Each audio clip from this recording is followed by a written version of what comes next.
Cool. Is anybody not ready?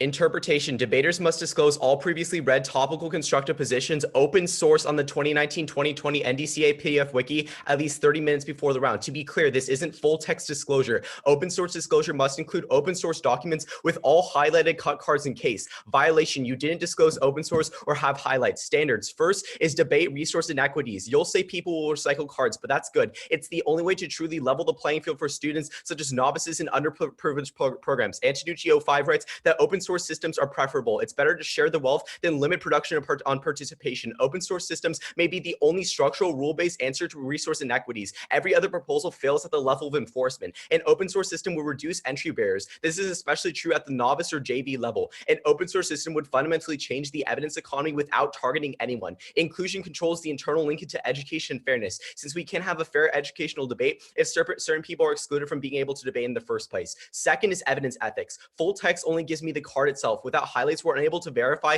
whether you've cut those cards ethically, which allows for miscutting even if the evidence itself is good. Crucially, 3 minutes isn't enough to read through the full text of every card to do so in round. Evidence ethics controls all other links into education because it's required for actual engagement with the literature, and without it, education doesn't matter because it could all be inaccurate, misconstrued, and useless. Third is depth of clash. Highlights allow for more depth since we can engage with the exact warrants of your evidence. With full text, I don't know what parts of the card you're going to read or how you're going to contextualize the warrant with just the full text. Depth of clash is super important because it's more likely that we'll remember information into the future if we do actual deep research on it. Current surface level PF clash, which consists a lot of squirrely cases and barely applicable pre-written blocks. Voters. First, fairness is a voter. All arguments presume fair evaluation of those arguments. Second, education's a voter. It's the only portable skill we take from debate. Drop the debater. Tons of people are watching this round. Dropping them is key to setting norms in PF that every other event has already set through theory. No RBIs, 3 warrants. A, it's illogical. You shouldn't win for proving you're fair and meet the rules of the game, which is important since all arguments require logical evaluation. Second is baiting. RBIs incentivize debaters to be abusive because they'll just prep out the responses against their abuse to always win off their own abuse. Third is substantive education. RBIs incentivize debaters to collapse the entire round of theory instead of being able to move away from theory back towards substance on the resolution. Prefer competing interps, 2 warrants. First, reasonability requires judge intervention, which kills the point of making arguments in the first place. Second, reasonability collapses into competing interps because you have to justify why your bright line is better than competitive ones. On to case. Our sole contention's Iraq Civil War. BBC 18 writes that Iraq's 2005 constitution recognizes an autonomous Kurdistan region in the north of the country run by the Kurdistan Regional Government. According to Reuters in 2019, U.S. troops played a major role protecting the Kurdistan region over the past 3 decades. However, without the U.S., Kurdistan sectarian violence would spill over. As Noswood 20 writes, that Kurds in the oil-rich province of Kirkuk warned on Wednesday that a potential U.S. troop withdrawal from Iraq could reignite widespread sectarian violence and lead to a civil war. 2011 empirics prove. As Noswood 20 writes, the exit of American forces from Iraq will spark a civil war and a struggle forever. Sectarian violence also spiked as a Shia-led government carried out arrests of Sunni politicians and the arrest of killing of mostly Sunni protesters. For this reason, they are vulnerable without the United States. And Alec 20 writes that once the U.S. umbrella is completely gone, the Kurds will be much more vulnerable to the central government and much more vulnerable to Shia militias. The Kurds will be much more at the mercy of militias and Iran and the central government. Thus, U.S. withdrawal from Iraq could result in a resurgence of the Islamic State. Then the humanitarian effect will be devastating, putting these people back under ISIS rule. Iran would get drawn in. As Detmer 20 writes that raising the risk civil war raised the risk of Iran being drawn in. Autonomy loss leads to separatism. Cuffy 15 writes that groups that lost autonomy were 75% more likely to lead to separatism. This causes war. A full-blown war. Byman 707 writes that a full-blown civil war would have many disastrous consequences and kill millions. Underview. They must respond to all of our responses in the next constructive or conceded. 2 warrants. First is predictability. If they can respond, second rebel, they can sandbag new ideas and counter interps, and we don't know what they're going for. Second is time skew. Now responding in second constructive means we can't frontline until summary. This gives them a 4-3 structural advantage.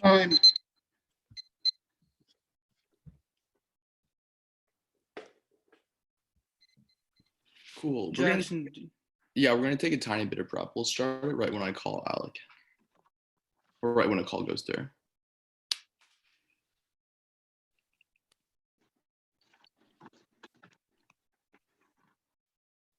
Okay, there we go. We can start now.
Cool.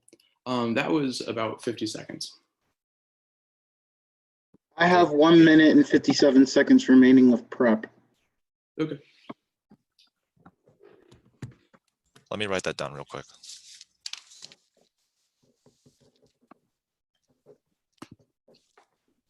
Okay, cool. What's the order? So the order is going to be your underview, and then it's going to be us reading a case.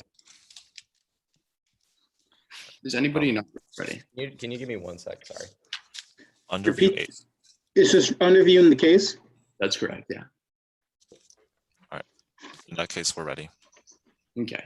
Also, Time- Miles, mute yourself on the call. Sorry, just give me 1 sec. Okay.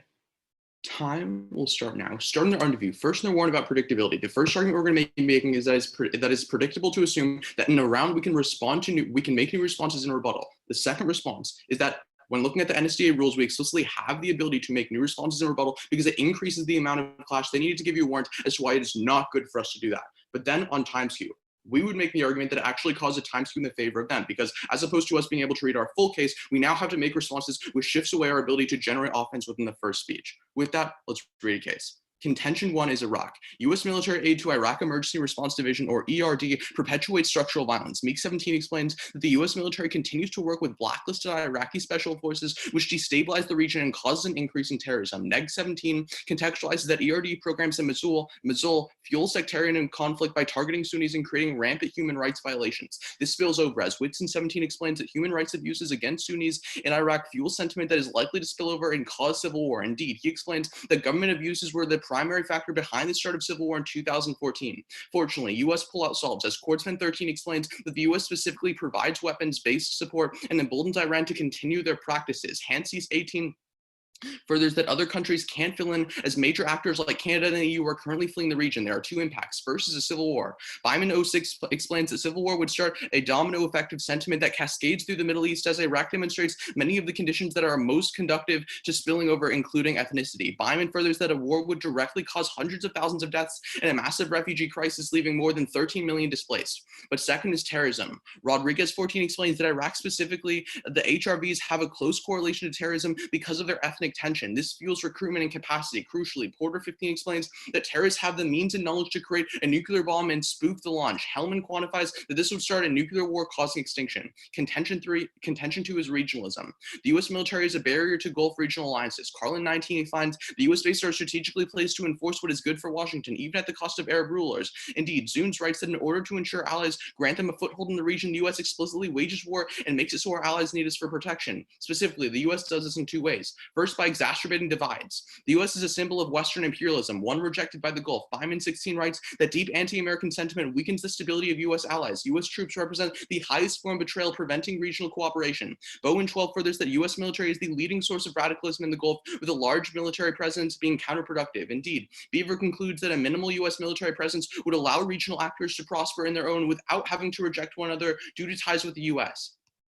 But second is undermining multilateralism. Young 20 explains that the U.S. military creates one-on-one diplomacy with individual nations, as opposed to multilateral talks. This has bred mistrust between Gulf states that enhances miscommunication due to a lack of diplomacy between neighbors. Indeed, Byman 19 analyzes that because the U.S. military sends a signal that force is the best method for de-escalation, the marginalization of diplomacy costs its influence, access, and bargaining power. Because of this, Bakil 18 concludes that Gulf states suffer internal tensions that make organizations like the GCC remain too constrained to use for tools for de-escalation. For these two reasons, Carlin concludes that a reduction in U.S. military in the Gulf would allow regional actors to cooperate to solve regional problems. With a minimal presence, the U.S. would also turn to regionalism. Bauman finds that prior to the Gulf War in 1989, the U.S. worked through its regional allies in lieu of a large presence, checking threats key to interests that they still care about. The impact is preventing regional conflict. Quartzman 18 finds that the lack of Arabian unity and deterrence has fueled Iran expansion. However, Long 19 finds that a regional pact will allow for Iranian allies such as Oman to bring Iran to the table, and as regional deterrence is restrained. Velasco 13 quantifies that regional organizations are 6.7 times more effective than individual actors, and Welcher 20 confirms that ally-led diplomacy is the only way to reach amicable agreements that push the region towards stabilization. Overall, Harnison 17 continued that aggression would magnify the number of proxy conflicts in the region, with Bilal furthering that this would spill into a regional war, which Bar 13 concludes would push states to develop nuclear. Okay.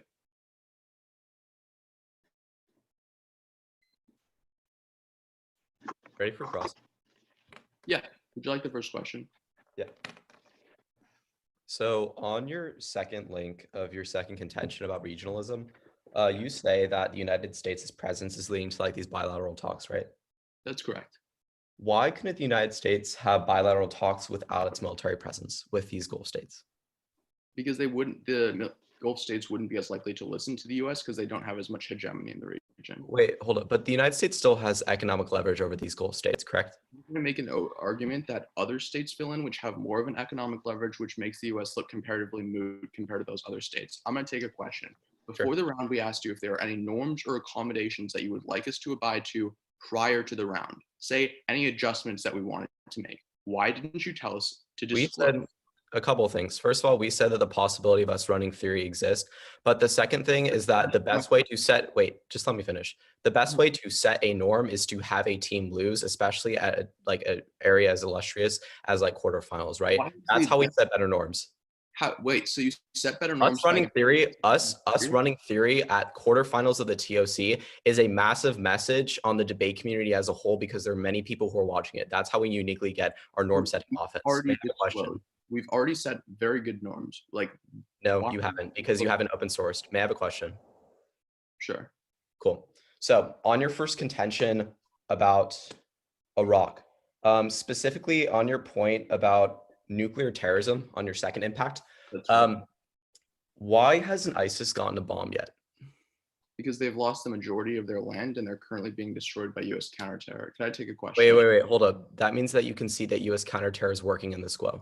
You asked about ISIS, not about terrorists in Iraq. Wait, why haven't terrorists in Iraq gotten the bomb? As we're seeing, we're not seeing terrorists have the ability to like have a prominent presence right now. Wait. I'm confused. If they've been in Iraq for a very long period of time, what has been preventing them from getting the bomb and starting a nuclear war? Probably the US. Okay, so you can see that the US solves back for your nuclear war impact. Not currently. Like, our argument is that the fact that they are being able to be propped up in the region due to the US supporting Iraq forces gives them the propensity to. They don't have to develop a nuke, say for instance, in that region. They can wait, but isn't your link a miscalc scenario? Like, aren't you saying that like terrorists having like nuclear bombs would then like lead to a miscalculation? So it's about perception? No, the terrorists aren't miscalculating. They're purposely starting conflict. You just asked 3 questions. I'm going to take one. So why do we have to be dropped for the fact that we didn't open source? Like, I can extend my warrant. Dropping you sets norms.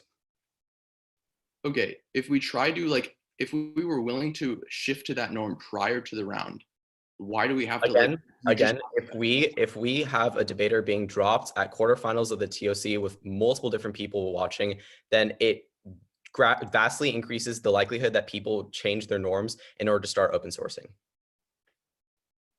Cool.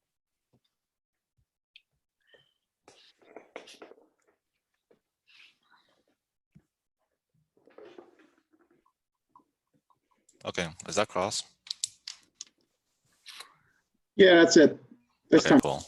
So I'll just be going down their case, sprinkling in DAs here and there. So let me set my timer real quick. Is there anyone not ready? Me. Oh, my bad then. You're going down the pros case in the same order, same contentions? Okay. Solely down the AC. Okay. Is there anyone not ready? All right, time starts now.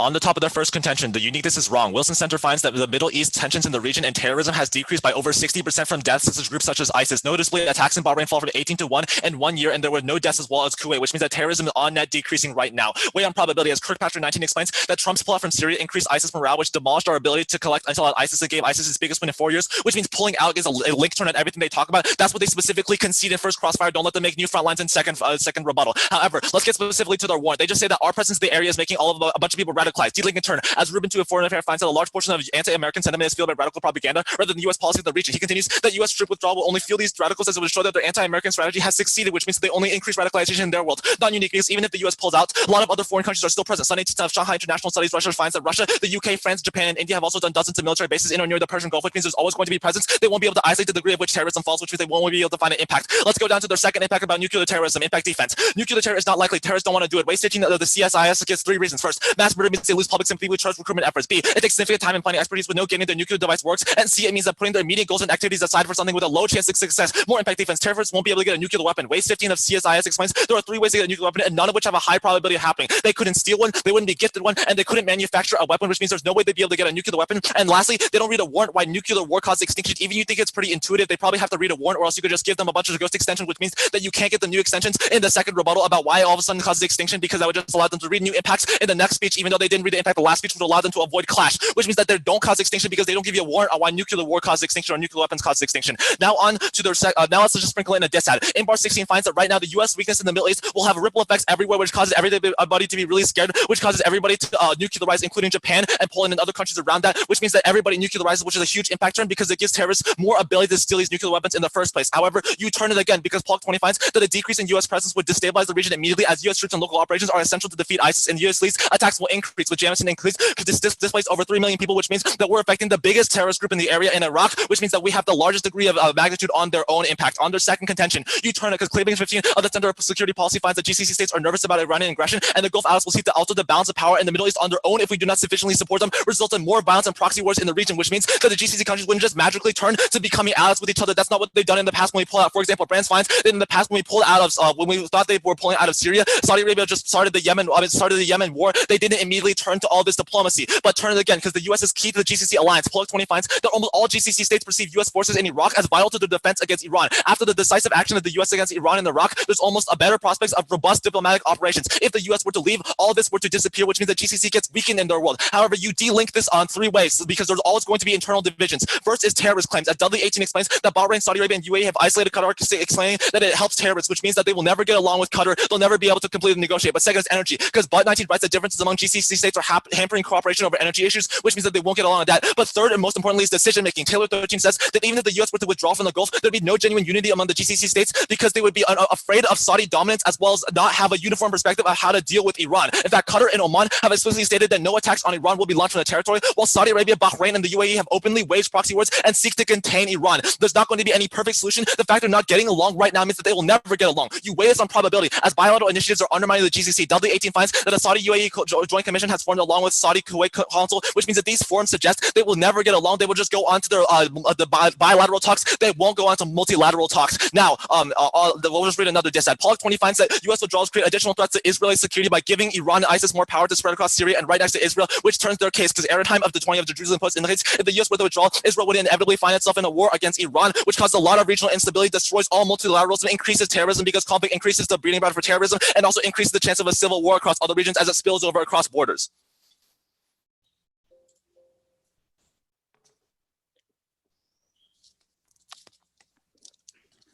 Prep.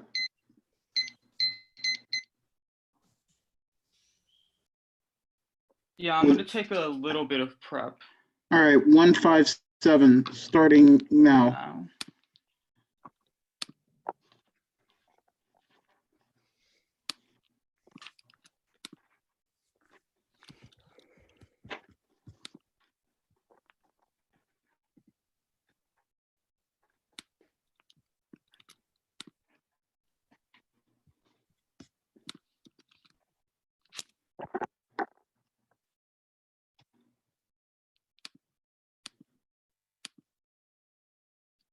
Okay, that was 30 seconds. I have 126 remaining. Okay. So here, I'm just gonna email what I'm gonna read.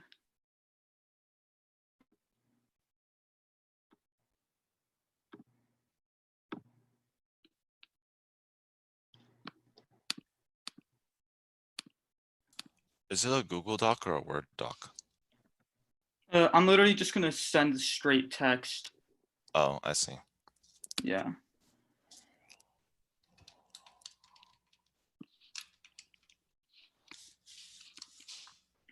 Okay, here, let me just group it all together. I'm gonna use the bathroom. I'll be right back. Also, Alec, is it gonna be any substance? It's gonna be a little bit. Okay, cool.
Miles, can you like turn on the volume for your call in the Facebook?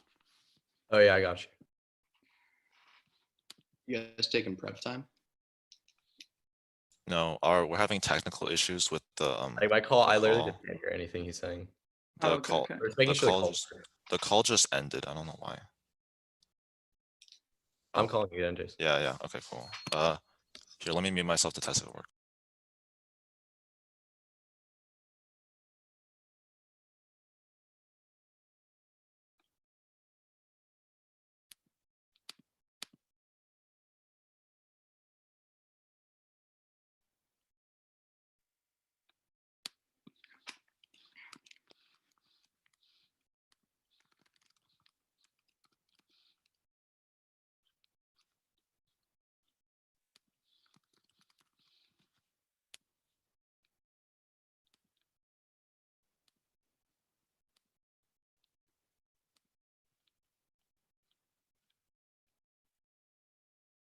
Are y'all taking prep right now? No, I'm just waiting for this other judge. I see. Did we figure out the tech, Westlake? Is it? Oh Did yeah, you we did. yeah, we figure got out tech? it. Is it good? The Yeah. call works again for now. Okay, cool. Thank you.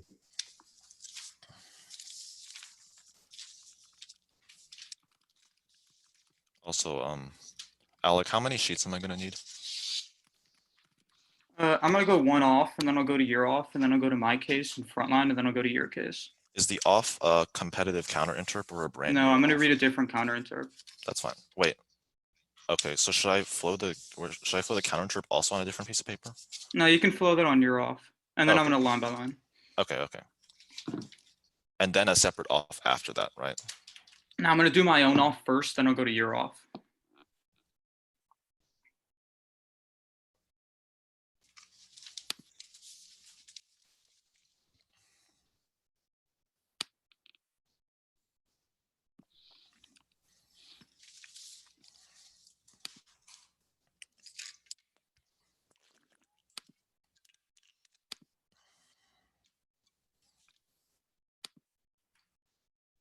I'm back. Thank you.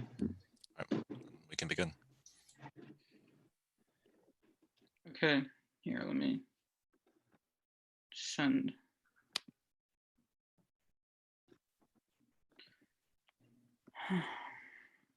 Okay, let me know when you get it.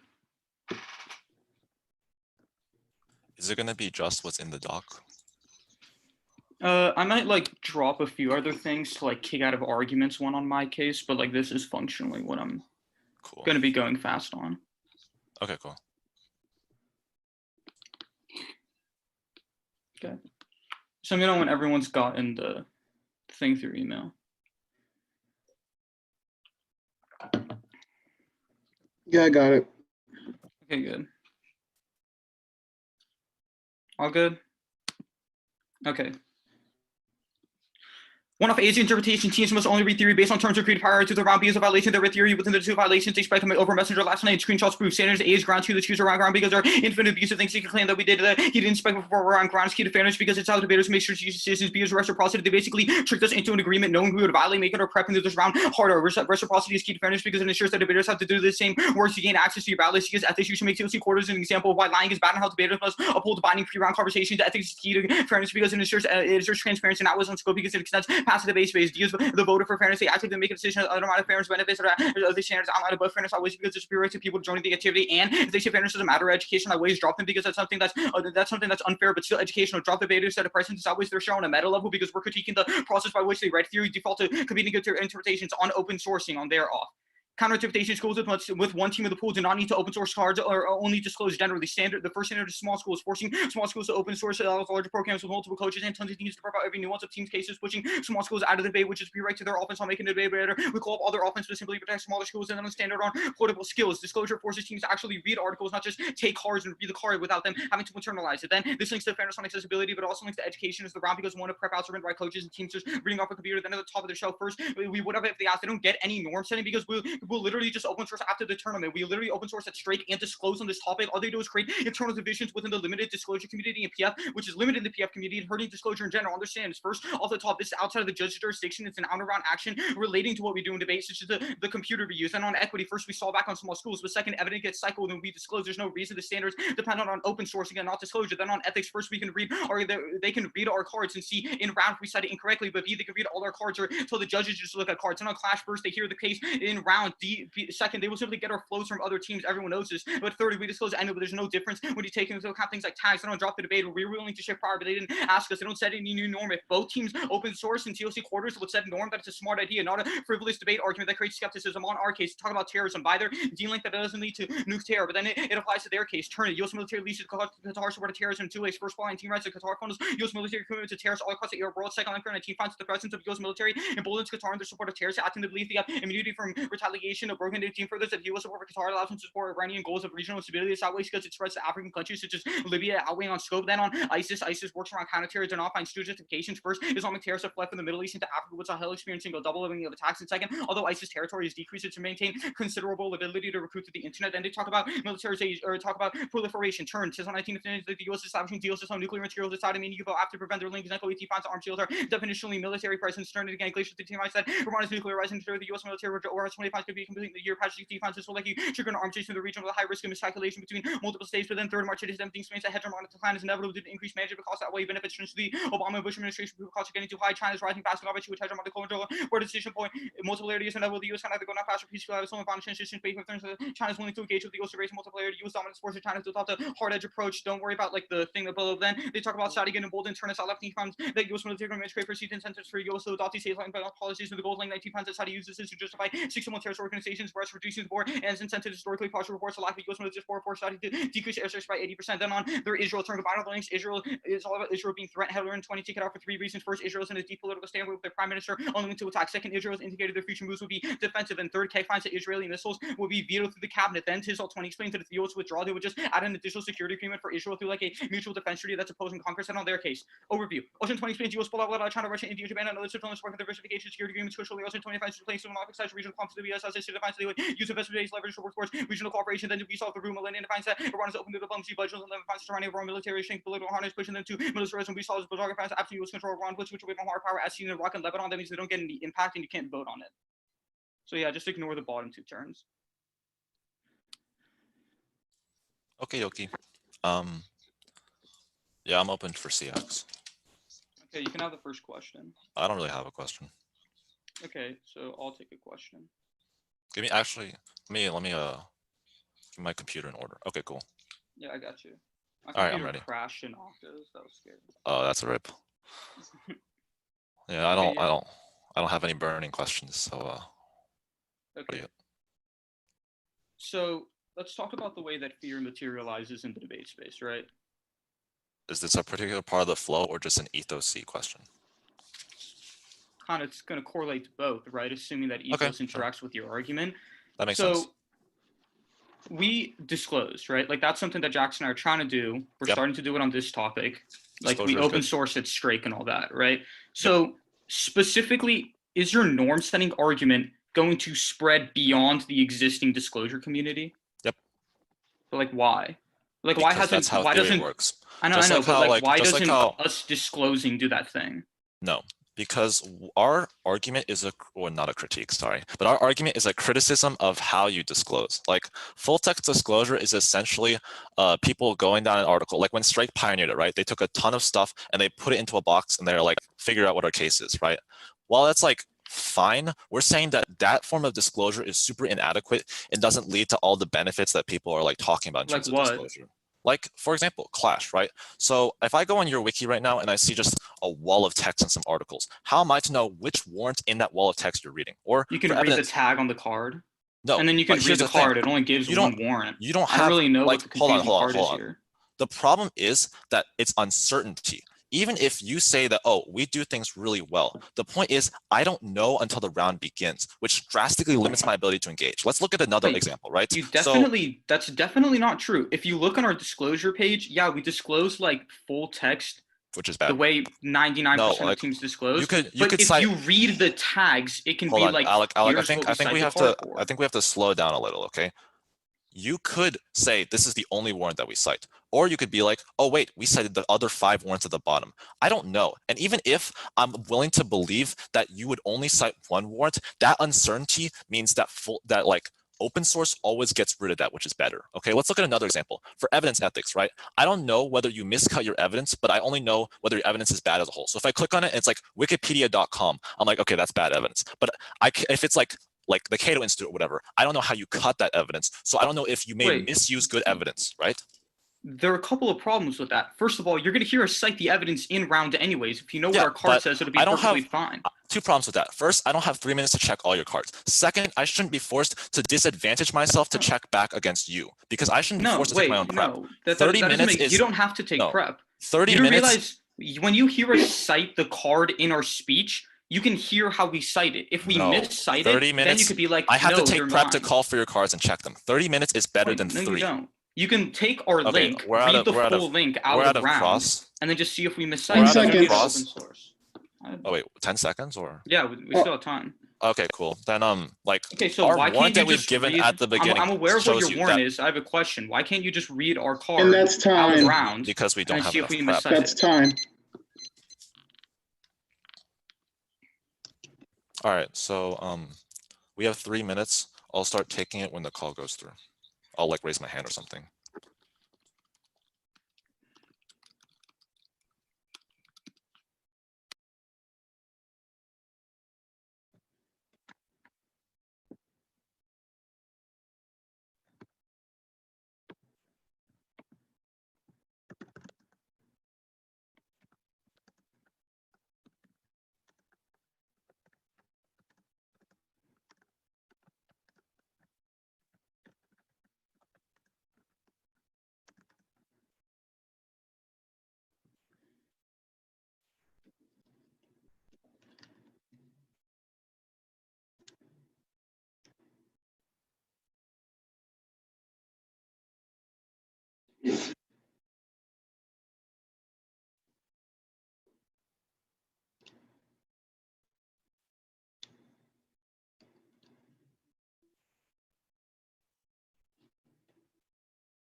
right, cool.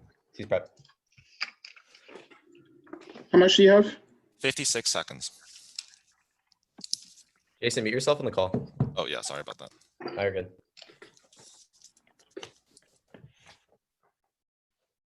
What's the order? So it's going to be a new off. It's a counter interp to their thing about us having to like consent before round for theory. So this is just the theory debate. This is like the interpretation debate, right? Yeah, exactly. Yeah. So another competing interp against their interp. And then down there, interp about us must agreeing before the round. And then to their like standards for why full text solves, and then back to our interp. So this is just the theory debate then? Yeah. All right, fine. Wait, just to clarify, you're going over responding to our counter interp on disclosure, then ROF, and then where? So it's going to be a counter interp, then y'all's off, then y'all's stuff about how full text solves, then back to our interp. That makes sense? Yeah. Okay. You can ask any other clarifying questions if you need to, or just kind of.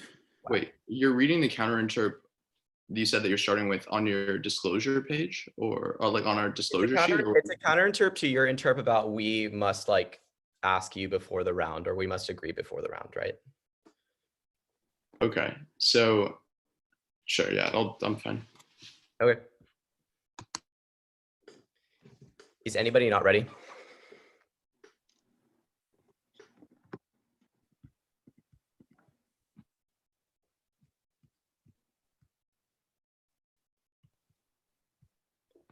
Counterinterpretation debaters only have to disclose disclosure interps that they've read in round before. Violation, I mean, we've never read open source before. Standards versus tailoring. Disclosing disclosure interps means that people are only able to read shells that they've disclosed on the wiki, which means that people can't tailor disclosure interps to specific rounds. I.e., if your disclosure is really wacky, I can't read my disclosure because my interps might not apply, which means people can find loopholes and not disclose. 2 is bad disclosure. Disclosing disclosure interps allows people to prep out theory shells, which incentivizes people to have bad disclosure practices and just prep out disclosure instead of actually disclosing cross-app our offense from the open source shell. 3rd is a race to the bottom. People will just put hundreds of disclosure shells on the wiki that they may not actually read to force their opponents to prep out stuff out, which wrecks engagement. 4th, disclosing unbroken positions is bad. 2 warrants. A, it de-incentivizes new argument research. If I have to disclose arguments I haven't broken, I have no incentive to research new arguments. B is organization. Disclosing all possible arguments would make wikis a giant mess. People would have hundreds of backfiles on everything, especially big teams that read progressive arguments. It would make it impossible to prep out anything. Let's go to their interpretation about how we must consent. Remember, extend the counter interp. We only extend the counter interp to bears only have to disclose disclosure interps that they read in round before. Let's go to their specific standards. First of all, they said that there's infinite abuse. Here's the thing: whenever they asked us if whether or not we were going to read theory, we said that we were that the possibility exists. We didn't outright deny them. This is critical because it solves back for all their offense, right? We did not say that we're not going to read theory. Insofar as we say we said that that the possibility exists, it still means that we were going to read theory, which means that they don't get access to any of their offense. But then on their second warrant about reciprocity, they say that it's like drastically reduces reciprocity. Again, we say that we might read theory, so it solves back. Finally, on their thing about evidence ethics, they say that we were lying. Remember, we weren't lying. We say that there was still the possibility of us reading the theory in the first place, which means we weren't lying, which means they don't get access to ethics. On their thing about fairness, remember, the best way to ensure fairness is to drop them and to promote open source disclosure, because dropping the debater is the best way to set a norm for every single debate person in the debate community. Even if they abided by norms before the round, it doesn't matter, because us reading the shell within the quarterfinals of the TOC is a massive message to the debate community. Onto their specific standards for why full text solves. First, on their thing about small schools, 2 responses. First, big schools always prep out smaller schools, which means it's non-unique. The only way to get access to offense for small schools is to allow them to have open source, because it allows them to better look at the warrants of cards, which is a net benefit for small schools. It allows them to have more access to the debate space. But second, on their thing about portable skills, remember, stealing cards is good. It increases the depth of clash, because now people are able to look at the specific warrants that people are citing within open source, which increases clash, which is the best link to education. Onto our case. First of all, on the top, they say at the top of our interp, they said that they would have disclosed if they asked. Remember, norm setting is way better, because if you drop them in front of everybody, it sets a way better standard norm onto our specific standards. We're going for first thing about inequities. They read two responses. First of all, they say that we saw back. Remember, no, we increase the quality of cards. We increase the quality of cards by having highlights. But then they say that we recycle cards. Remember, no, that's absolutely false. Remember, cards are always going to get recycled. The only thing that solves back is open source. Outweigh on inclusion, because inclusion is a prerequisite into everything in education and fairness. Because the only way to actually access the benefits of education and fairness are to include people activity in the first place. Remember, drop the debater. It's about norm setting. No RBIs, because they shouldn't be for proving they're fair. At the end of this debate, we're winning on the interp, which means you vote for us. Jackson, you want to take some prep time? Yeah, we're probably going to use the remaining. We'll tell you once the call goes through. All right, that's 126 whenever it starts.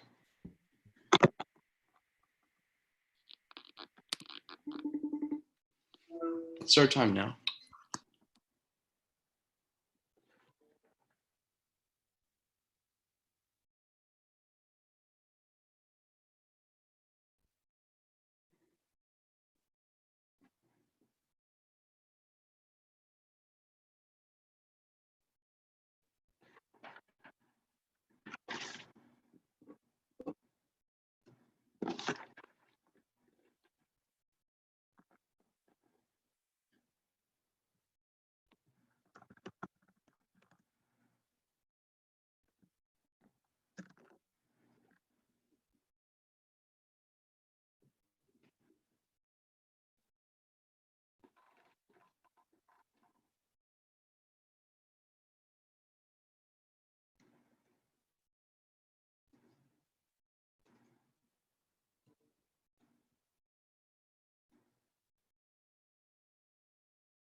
Okay.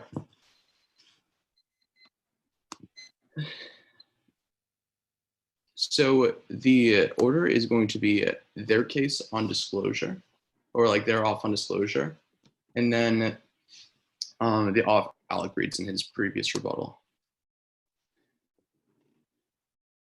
Is anyone not ready? Are you covering my counter interp? Yeah, I'll cover it when I get to my that off Alec read in his speech.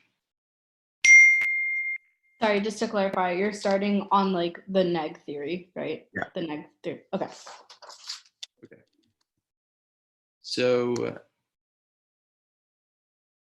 time will start now. Let's start in the disclosure debate. Extend our counter interp in which we explain to you that schools with one team in the pool do not need to open source cards, only generally disclose. Extend our standard about small schools. Forcing small schools to open source allows larger programs with multiple coaches and tons of prep to prep out every nuance of teams' cases, pushing small schools out of debate, which is a prereq to their offense, making debate get better. We co-op literally all of their offense, but simply protect smaller schools. The first piece of defense on the shell you need to extend is the fourth response Alec makes, is that you cannot vote on disclosure as it is outside of your jurisdiction as a judge, as it is out of round action. They can see this. It functionally goes conceded. With that, they were making the response in the last summary that big schools are always going to prep out smaller schools. However, they missed the nuance of our argument. They don't get the if what they're saying is true and big schools are always going to prep it out, that means teams are always like the impacts are always going to trigger whether or not we disclose, meaning they don't garner any offense off of this, and there's not actually a good thing for these small schools.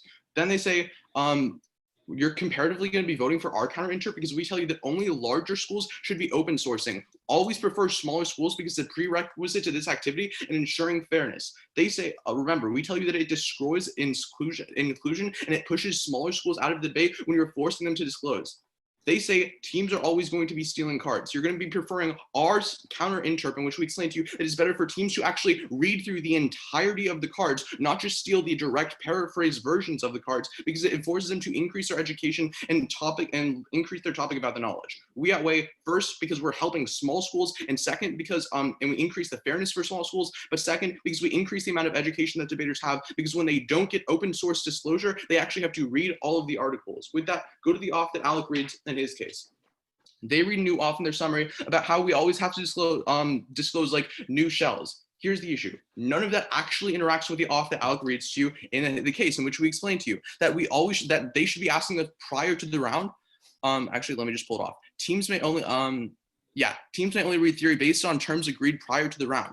All they say is that they said the possibility of them running theory exists. We asked very explicitly in the group chat whether there were any norms that they wanted us to abide by. They could have said in that opportunity for us to like open source, we would have obviously done that. Then they say that dropping us is the best way to set new norms. They're not setting any new norms here. Remember, we've already disclosed. They don't actually differentiate how much increase in spread of the idea of disclosure is going to happen once you vote for them, because we've already disclosed. We were already willing to disclose an open source if they asked us. They simply should have done that. Remember, you're going to be voting for us on ethics because you should make TOC cores an example of why lying is bad and how debaters must uphold binding pre-round conversations. Ethics is key to fairness because it ensures transparency and outweighs on scope because it extends past the debate stage. Vote on fairness because they actively made a decision to undermine the fairness, which benefits the standards outlined in the round. Fairness outweighs because the prerequisite to people joining the activity. And if they say fairness doesn't matter, education outweighs, just drop them because it's something's unfair. It's still educational.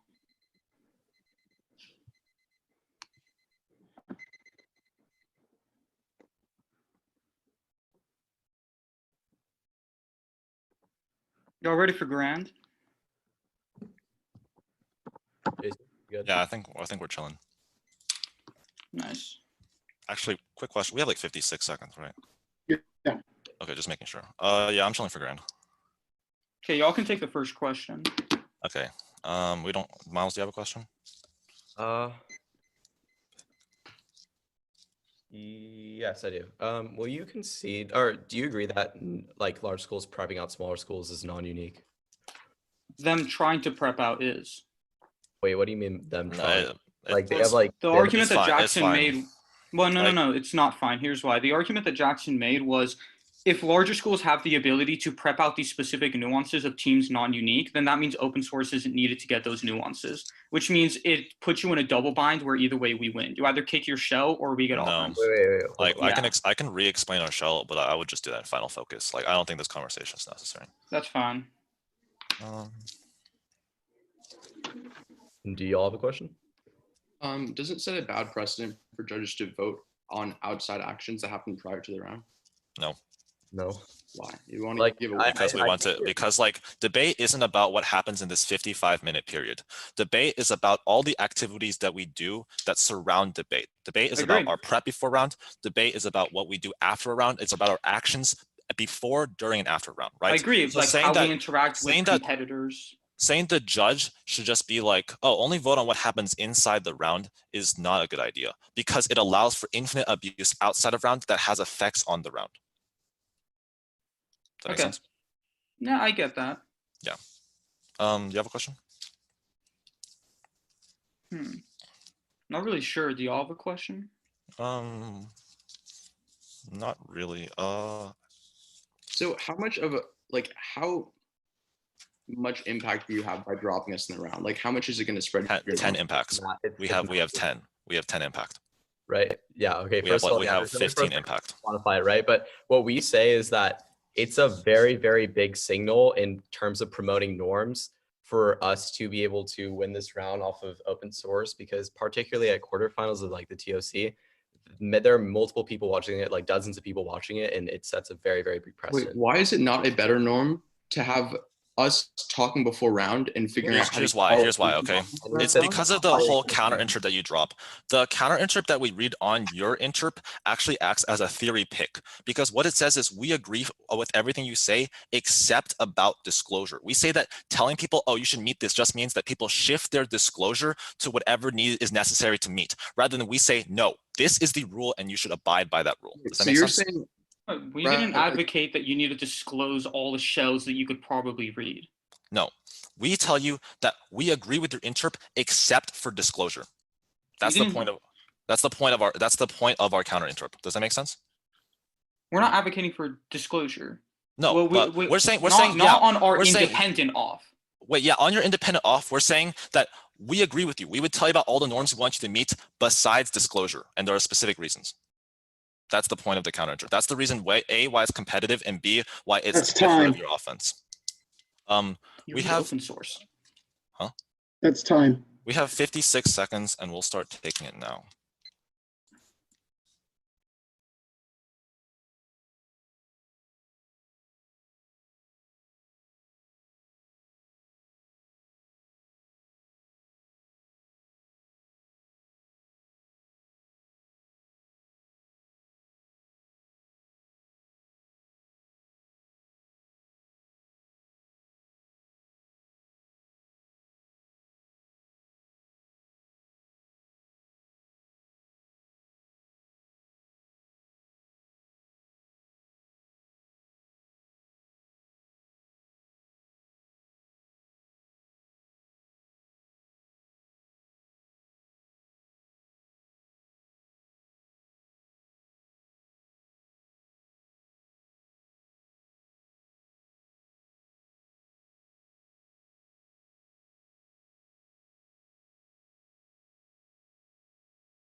Okay.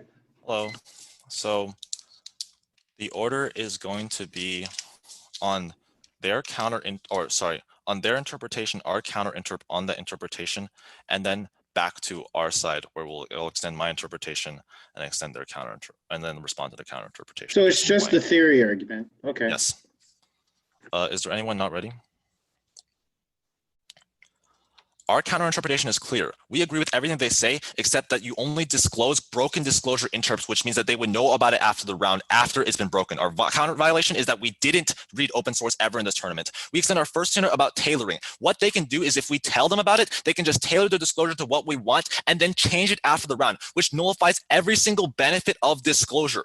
Their counter standards make no sense. They just say that we lied about it. I did not lie about anything. All I said was the possibility of us running theory exists. This takes out their norms thing and takes out their ethics thing because there's nothing that I lied about. On their fairness one, they extend fairness, but they don't extend the reason why meta theory is over theory, which means that inclusion controls the internal link into fairness because we can't access the benefits of debate without being in it in the first place, which means that if we win our shell, we outweigh their shell. Don't let them make new responses in second final. There was no weighing in Jackson's summary. We control the internal link into fairness, which means that we win their shell if we win ours. Let's get to our shell. On the top, we say that the teams must disclose open source 30 minutes before the round, and the violation is that they haven't. We're going for our first standard. The uniqueness is very clear. Right now, big schools have more capability to prep out small schools. Even if they can't get every card, even if they can't get every warrant, the fact that they have a greater ability to prep out small schools means that when you use open source, you bring everybody to the comparative same, which levels it out and is a comparative net benefit for small schools. Second, they don't respond to the fact that we allow small schools to steal cards, which makes them more included into the debate space because they're more able to compete. The only response they extend is jurisdiction. Two problems. First, they don't extend a warrant by jurisdiction matters. Second, we've argued that if our shell's on that for the activity, you should still vote off of it. Now, on to the voters. We extend inclusion. They don't respond to this. They just keep saying big schools get prep, big schools prep up small schools. That's already happening. We give a net advantage to small schools with links into inclusion, which is the only way we access the benefits of debate, including fairness and education. Drop the debater in order to set a norm. And don't let Alec make new responses in second final. PF has a lot of structural barriers, and open source doesn't solve them all, but it solves one massive barrier behind the prep burden that small schools have to face going against big schools. Okay, so I'm gonna go first my off on their counter interp, then their off on my counter interp. Everyone ready? Okay. I really, honestly, am just confused at this point. Look at our interp. We never said that they need to disclose non-broken theory shells. We never said they need to put anything on the wiki. All we said is that debaters need to agree to decisions and agreements made between debaters prior to the round. Their counter interp does not interact with our argument at all because we never advocated for them to disclose their non-broken shell on the wiki. It's fully non-responsive. They say Jackson didn't do weighing. Jackson said inclusion comes first on small schools. We link into any weighing that they do, but we're also going to link into education, which we're going to do a bit of an explanation on when we get over to their argument.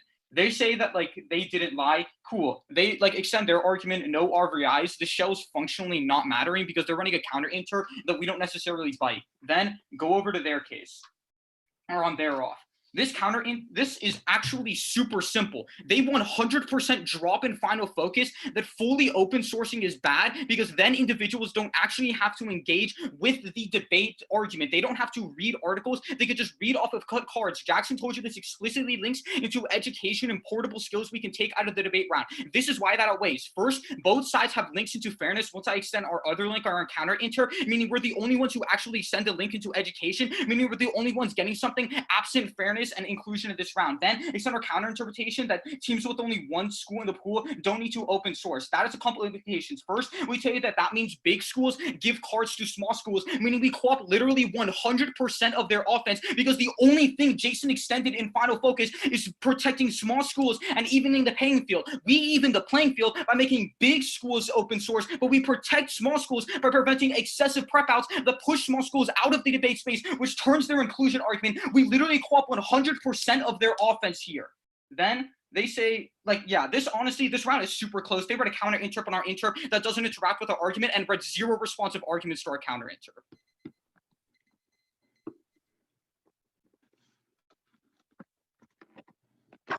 Great round, y'all. Good round, y'all. Rum.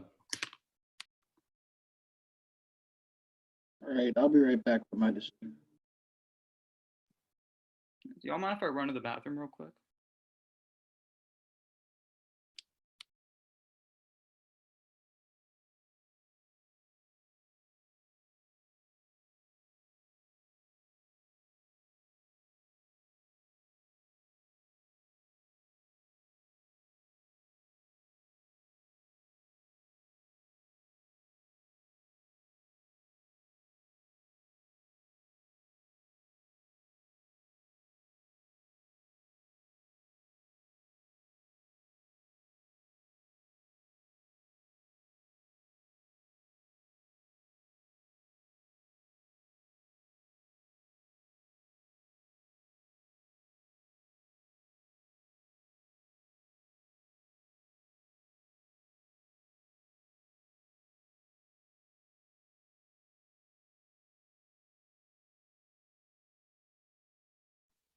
All right.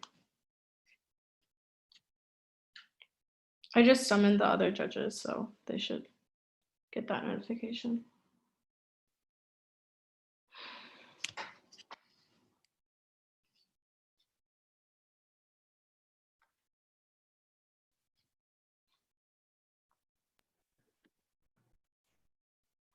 Okay, I think everyone is back. The decision is a 2-1 for the con. Okay, cool. I sat. I think there's a bit of a confusion, floating around in this debate, but the easiest way for me to vote was the sort of way I approached it, given impact framing in the last speech. I evaluated the sort of disclosure theory arguments before I went to this meta theory thing.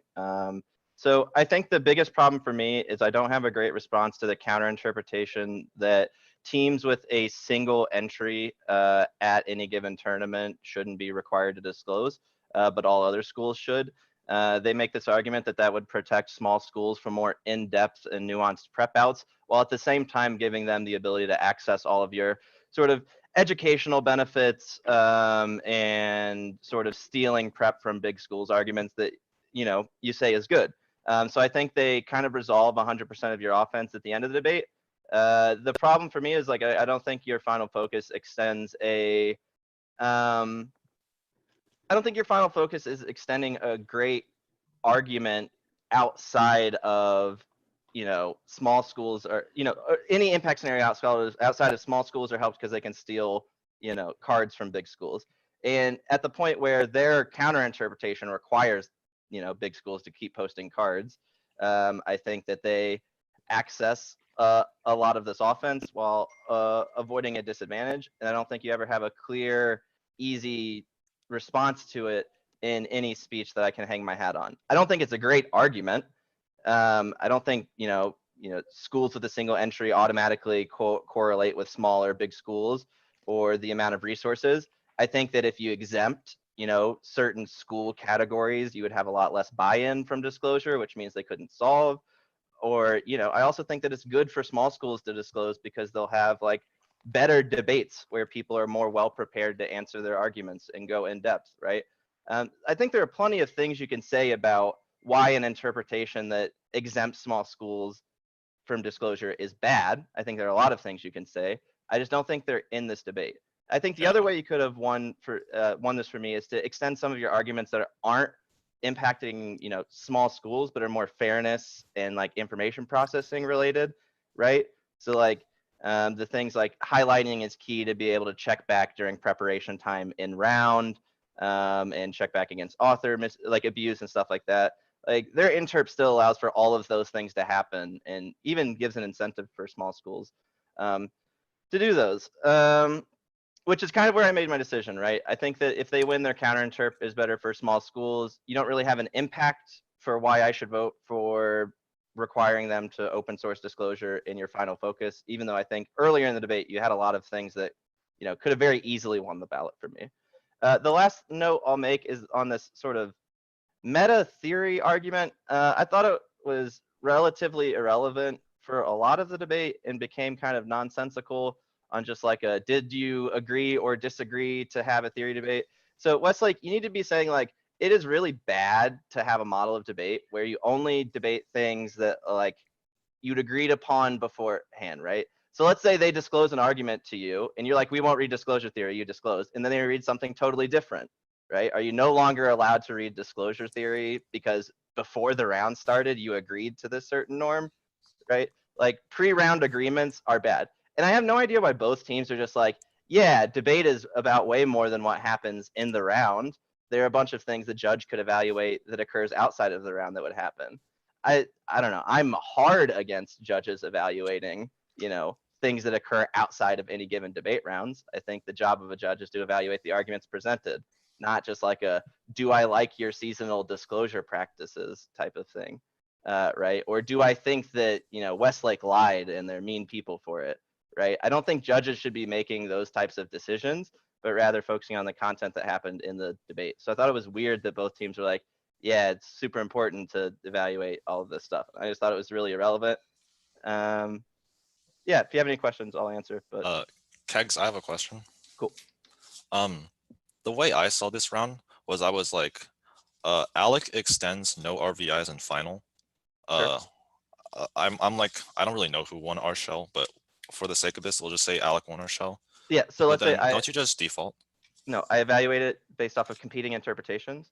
I think that the interpretation to require disclosure for all teams that have more than one entry, or all schools that have more than one entry, is better than interpretation that requires all schools to disclose, because there would be more thorough prep outs of small schools if teams with one entry had to disclose. Mm-hmm. Does that make sense? To me. So it's like, yeah. I evaluate it through competing interpretations. I think the interpretation that exempts small schools with a single team entry is better than an interpretation that requires all of it. I don't personally believe that, but I don't think it's answered well in this debate. And when the only impact you're extending is a small schools related one, it's really hard for me to vote for your interp there. That makes sense. Okay.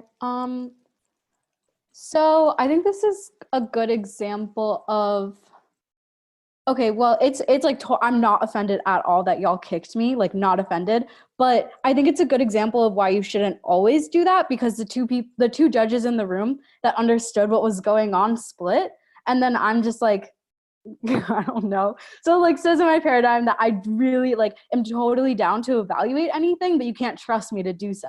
And I think you guys trusted me a little bit too much, because like I really feel that there's no warranting for what interp to believe more. Like I don't think you guys are like comparing them at all. Like I think there's more like I just don't know like which interp to like believe more based on the warranting in round. I don't see comparison. So I just go with the warranting that, or with the interp that I like believe more, right? Or like trust more, which was like the like 30-minute or the open disclosure, right? I think that also like the structural like barrier stuff and fairness, or like that fairness is like and structural barriers is like what matters, is what's gone for by the con, and that we need to increase like fairness for small schools. That's like kind of the structural barrier stuff that you guys are talking about, and that controls the internal link into fairness. I don't really hear, all I hear from the and like the reason why is because like big schools are always going to prep out, and like the big school prep out is non-unique. I don't hear an answer to that from the pro. So if I believe that like it's non-unique, then we need to increase access. I think also like there's not good comparison between like if recycling cards is good or if reading the whole article is good. And like the recycling cards is more about like fairness, and then the reading the whole article is about like education, right? So I'm not really sure like for impact if I go for like fairness or education. I think that both teams are going for different impacts at the end of the round. And so I'm like, okay, do I care about fairness or education more? And like I don't really get weighing either for like which is more important. So I think, okay, fairness, because kind of says like fairness controls like how many people come into the like debate space, which is important. And like I'm getting this whole idea of like the debate space and like the barriers within it are the most important. Yeah, like I'm like not confident, and I'm just gonna say like I know this doesn't make you all feel better, like I'm sorry, but I'm just not confident in this decision. Like I really like am not like, yeah, I'm not following. But that's like, if y'all have any questions like for me to clarify, that's like how I saw the round. Yeah, I understand. I mean, honestly, Kegan's RFD makes a lot of sense, and I was nearly leading towards that decision calculus. However, I think there are just a few issues in the debate that just made it confusing to articulate how I would vote for the pro. I think that by the end of the debate, I think that both teams have to give me a clear net benefit to your interpretation of the round from either side. I think that from what I flowed, there is a net benefit that I see from the con, which I've interpreted more as an education, is like an internal link to the fairness argument under the world of the con. I think that the negatives interpretation at least allows for a type of disclosure where after the argument is presented, teams would have a fair chance of getting access to the cards. And the fact that the evidence is bracketed means that there's there's some level of potential clash that can be engaged. That's something that I've heard from the con that makes sense to me in terms of how their interpretation assures that this level of engagement allows for some level of clash, which if that is the case, then allows us to have more of an engagement of the discussion of, military presence. Now, the pro team, right, to make my ballot very easy, one, you need to win that their interpretation does not legitimize that, what y'all are doing is an example of potential abuse, right? Like the fact that what y'all are doing does not create a direct, unique in-round abuse means that you don't vote on any risk of a potential abuse, especially if there is no violation that's directly being made. Like if you win a no link to their violation argument, then there is no unique reason why there is some sort of unique abuse claim that should be evaluated, which means you get access to your case arguments. It would have also made it a lot easier in a world where it's like, look, if we win the theoretical reason to evaluating how this debate should be structured, then we should get access to our case, right? Like if we win access to the case debate, which is no other engagement of that, then the round is basically over. So I think that for the pro, it would have made my life a lot easier to prove, like, look, we haven't done anything that creates a unique abuse that rejects the affirmative on face. And also the no RVIs argument, they don't really impact why y'all don't get RVIs. So y'all should like spend more time justifying why we get to make theoretical arguments against your theory arguments.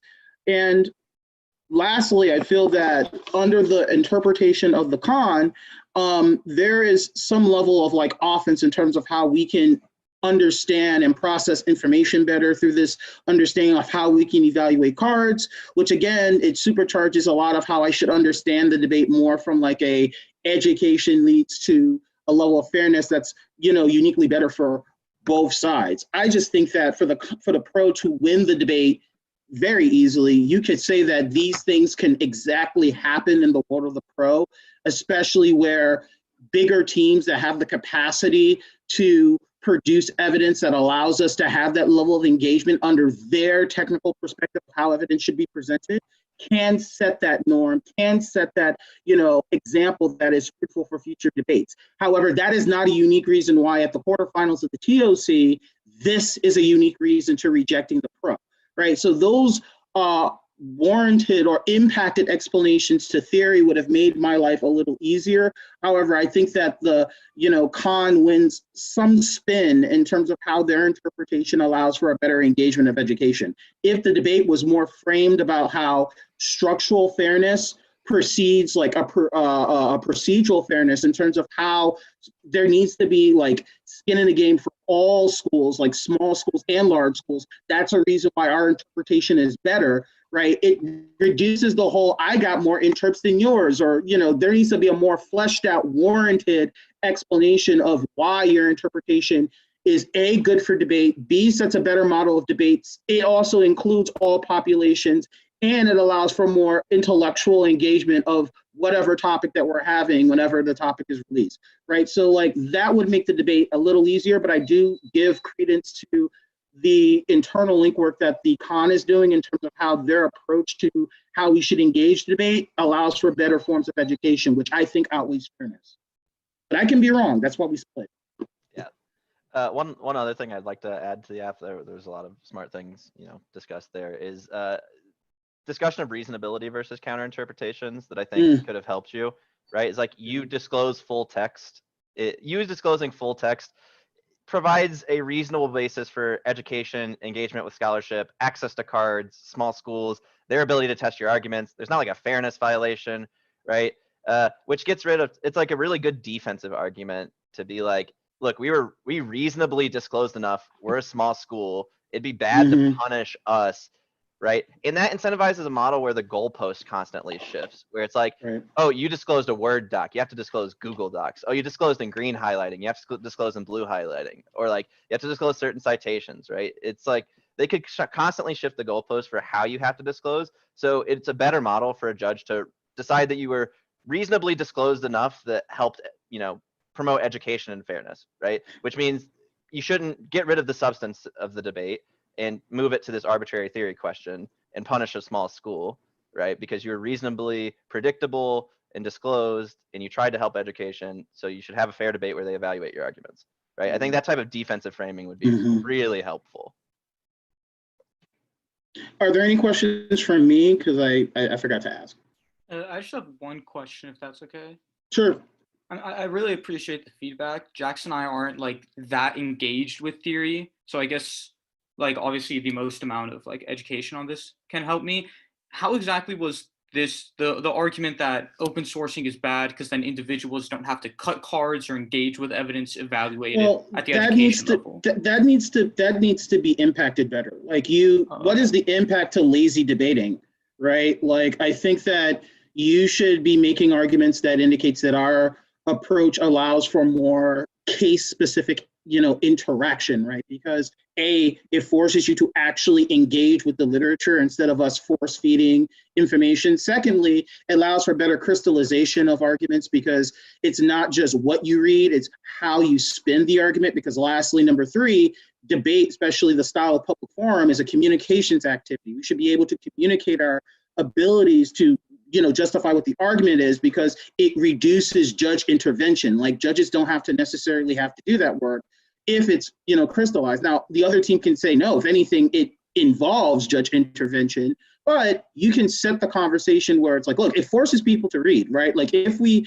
have evidence where it's just pre-cut and then kids just read it, then kids are always going to do things like shadow extend arguments because they don't care. It's just a card that was already read. So there's no crystallization that's being created, which is bad, stale debating. Now, these are just examples.